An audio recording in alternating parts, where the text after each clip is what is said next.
Ndjamena Ridzasu Dzoussoua n'est plus à la tête du ministère de l'Éducation nationale et de l'enseignement technique et professionnel.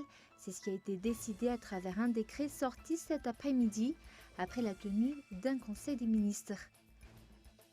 La crise sanitaire touche de plein fouet plusieurs secteurs qui contribuent à faire tourner l'économie nationale, d'après un rapport publié par l'Economic Development Board of Madagascar, ou EDPM, devant les sénateurs.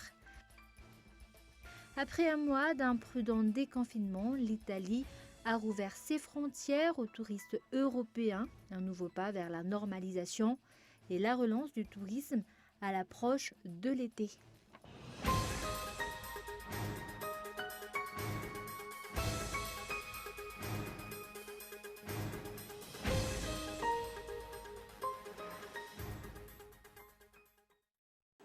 Bonjour à tous et bienvenue dans cette nouvelle édition du journal en version française sur Cool TV. À la une aujourd'hui, Ndjamena Ridzasu Dzoussoua n'est plus à la tête du ministère de l'Éducation nationale et de l'enseignement technique et professionnel. C'est ce qui a été décidé à travers un décret sorti cet après-midi après la tenue d'un conseil des ministres. Le ministre de l'Enseignement supérieur et de la Recherche scientifique à Soumakou, Elia Béatrice, assure l'intérim jusqu'à la nomination d'un nouveau membre du gouvernement. Et à titre de rappel, nommé en début d'année, ce gouvernement est tenu par un contrat programme d'un an.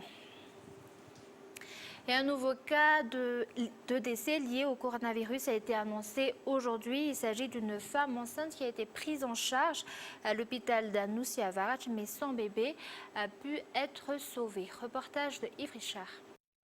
Le décès d'une patiente qui a été prise en charge à l'hôpital d'Anoussiavarach vient d'être annoncé, ce qui rapporte le nombre total de décès dus au coronavirus à Madagascar au nombre de 7.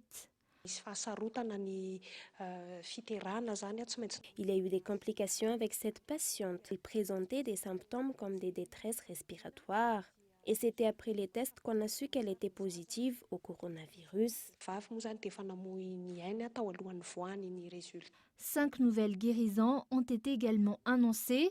Ce 7e décès lié au Covid-19 est celui d'une femme enceinte. Les médecins ont pu sauver la vie du bébé. L'Institut Pasteur de Madagascar a effectué 1480 tests. 25 cas ont été confirmés, 20 cas à Tuamasan, 4 cas à Antananarivo et 1 cas à Manzakanjin. Le laboratoire mobile a effectué 41 tests et 8 cas positifs ont été relevés. Ce sont tous des cas localisés à Tuamasan. 115 tests ont été effectués par le centre d'infectiologie Charles Mirieux et 16 cas ont été détectés. Donc, au total, il y a 49 nouveaux cas.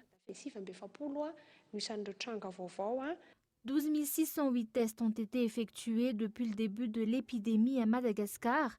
957 cas positifs ont été révélés depuis.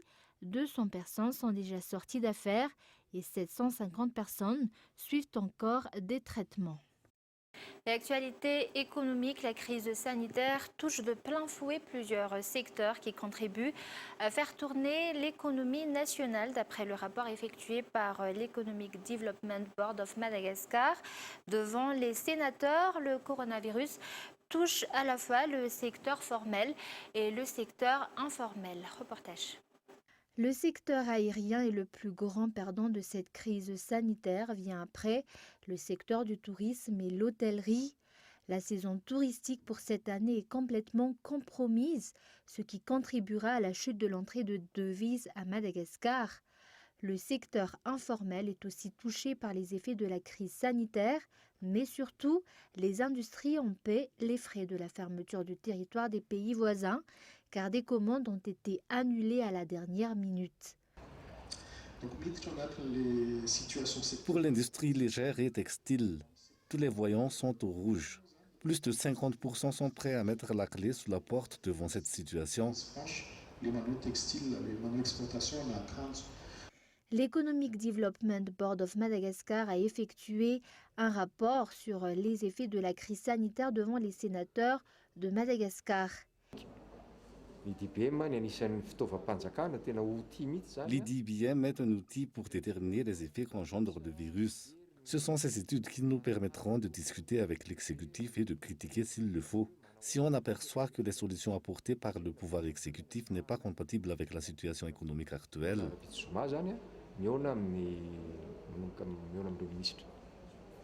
Quelques entreprises comme les centres d'appel tirent quand même profit de cette situation.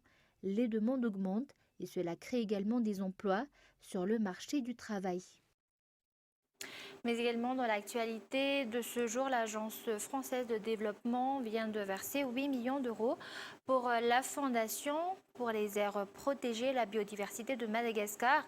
A rappelé qu'une convention de financement avait été signée le 16 mars dernier entre la FAPBM et l'AFD dans le cadre de cette contribution. Reportage.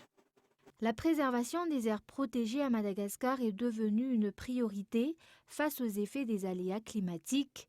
Ce nouveau financement d'un montant de 32 milliards d'ariars représente une augmentation de 10% du capital de la Fondation pour les aires protégées et la biodiversité de Madagascar, une contribution significative à la pérennisation des aires protégées dans le pays. La Fondation pour les aires protégées et la biodiversité de Madagascar a gagné la confiance de ses contributeurs, ce qui lui permet de disposer maintenant d'un capital de 83,5 millions de dollars pour remplir ses missions. Madagascar compte aujourd'hui plus de 7 millions d'hectares d'aires protégées. La France s'aligne aux objectifs du ministère de l'Environnement et du Développement durable, qui est de transformer Madagascar en île verte. La conservation des aires protégées représente des bénéfices indirects mais importants pour toute la population malagasy. Et en pleine crise sanitaire, l'Union européenne vient également d'octroyer une somme de 3 millions d'euros, soit 11,6 milliards d'ariars sous forme de dons en vue de contribuer aux efforts actuellement déployés par le gouvernement malagasy pour la prévention et la lutte contre la pandémie du Covid-19. Reportage. Le déblocage de cette somme permettra de soutenir 2 projets portés par des groupements d'organisations non gouvernementales internationales et malagasy en partenariat étroit avec des associations malagasy locales. Ces projets vont renforcer les capacités de la société civile dans les domaines du plaidoyer et le renforcement du système de santé face aux épidémies et de protection sociale face aux chocs. La mise en œuvre de ces projets fera l'objet d'une coordination dans le cadre des dispositifs établis par le gouvernement de Madagascar afin d'assurer un alignement aux besoins locaux y incluant la dimension de handicap, d'appui psychosocial, de préparation aux épidémies et de protection sociale. Et avant de passer aux actualités internationales, les établissements pénitentiaires à Madagascar font face à de nombreux problèmes, notamment au niveau de la capacité d'accueil. Le gouvernement malagasy et l'Agence française de développement viennent de signer un accord de financement de 20 milliards d'ariars. Reportage. Les droits des détenus ne sont pas respectés à Madagascar et la situation est délicate en cette période de crise sanitaire. Il est donc nécessaire de procéder à des extensions des infrastructures existantes ou d'en construire de nouvelles prisons. Dans cette lutte contre le coronavirus, les détenus ont aussi leurs droits qu'il faut préserver. Le ministère de la Justice envisage d'améliorer le milieu carcéral partout à Madagascar.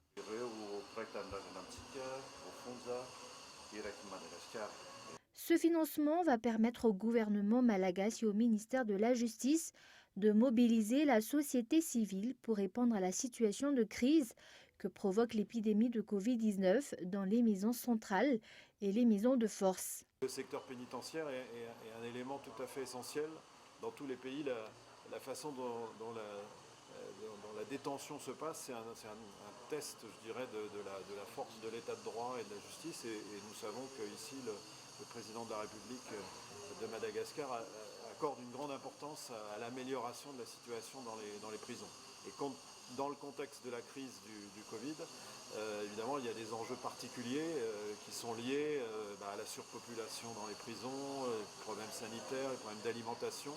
Et donc cette convention qui est importante, 5 millions d'euros, 20 milliards d'ariars, Donc ça va permettre d'améliorer rapidement et de façon très nette non seulement la situation des détenus sur le plan sanitaire, sur le plan de l'alimentation, mais aussi la situation des personnels pénitentiaires qui souffrent aussi de cette surpopulation. La signature de convention à cet effet a été effectuée au ministère de l'Économie et des Finances ce matin. L'objectif de ce partenariat est aussi de faire en sorte que le coronavirus ne fait son entrée dans les prisons à Madagascar. Nous passons maintenant aux actualités internationales. Après un mois d'imprudent déconfinement, l'Italie a rouvert ses frontières aux touristes européens. Un nouveau pas vers la normalisation et la relance du tourisme à l'approche de l'été. Reportage de France 24. Ce matin, le panneau des arrivées de l'aéroport de Rome est bien plus actif par rapport aux dernières semaines. Et pour cause, à partir d'aujourd'hui, les visiteurs européens peuvent entrer en Italie sans devoir respecter une quatorzaine. J'arrive de Francfort. Ça fait tellement plaisir d'être ici. Rentrer sans limitation ni restriction, c'est tellement plus facile. Je suis tellement contente et soulagée. J'ai fait 4 escales. Maintenant, il ne me reste plus que le vol Rome-Catane pour pouvoir rentrer chez moi. On a une centaine de vols entre les arrivées et les départs. Mais il y a un an, à la même période, on comptait 1000 vols. À peine descendus de l'avion, les 10 000 passagers qui doivent transiter par cet aéroport aujourd'hui sont soumis à des contrôles de température. Les passagers européens peuvent entrer sans devoir passer un contrôle de frontière. Il n'y a plus besoin de présenter une attestation pour justifier du voyage. Désormais, il suffit juste d'acheter le billet d'avion. Même type de contrôle dans la gare de Rome, où le trafic des trains a considérablement augmenté aujourd'hui, car les déplacements entre régions sont désormais autorisés. C'est bien pour l'économie. Et finalement, après tout ce temps confiné, la vie reprend. Je pense que petit à petit, on récupère nos habitudes, mais avec prudence. On veut augmenter la mobilité touristique et donc notre objectif est d'encourager ce marché. Et on espère qu'il va croître pendant les semaines et les mois à venir. Et l'Organisation mondiale de la santé a annoncé avoir repris ses tests sur l'hydroxychloroquine, des tests qui reviennent 9 jours après les avoir suspendus suite à la publication d'une étude dans la revue médicale The Lancet. Reportage de France 24. On pensait l'affaire entendue à l'Organisation mondiale de la santé. Enterrer l'hydroxychloroquine. Une étude publiée dans la très sérieuse revue The Lancet semblait avoir porté le coup de grâce le 22 mai dernier. L'organisation annonçait dans la foulée la suspension de son essai clinique sur la molécule. Ce mercredi, c'est ce que l'on appelle une volte-face. On the basis of the available mortality data, the members of the committee recommended that there are no reasons to modify the trial protocol. The executive group received this recommendation and endorsed the continuation of all arms of Solidarity trial, including hydroxychloroquine. Un rétropédalage après que la revue elle-même a pris ses distances avec l'étude en question, en publiant une mise en garde. En France, fervent défenseur de l'hydroxychloroquine, le professeur Raoult, lui, ne mâchait pas ses mots. Comment voulez-vous qu'une étude foireuse faite avec les big data change ce que nous avons vu? On ne peut pas changer d'avis parce qu'il y a des gens qui disent, écoutez, nous qui n'avons pas vu de malade, on vous dit ce qui s'est passé, alors que vous qui avez vu des malades, vous ne savez pas ce qui s'est passé. Je ne peux pas le croire. Une étude controversée portant sur 96 000 patients hospitalisés dans plus de 650 hôpitaux et qui conclut notamment à une surmortalité chez les malades ayant reçu de l'hydroxychloroquine. Parmi les critiques, l'incohérence dans les doses administrées dans certains pays, mais aussi des questions éthiques sur la collecte des informations ou encore le refus des auteurs de donner accès aux données brutes. La France, qui a depuis cette étude interdit l'hydroxychloroquine en milieu hospitalier, devrait très probablement, comme l'OMS, poursuivre elle aussi ses 16 essais cliniques comportant la molécule. Et avant de se quitter, un rappel des grands points de ce journal.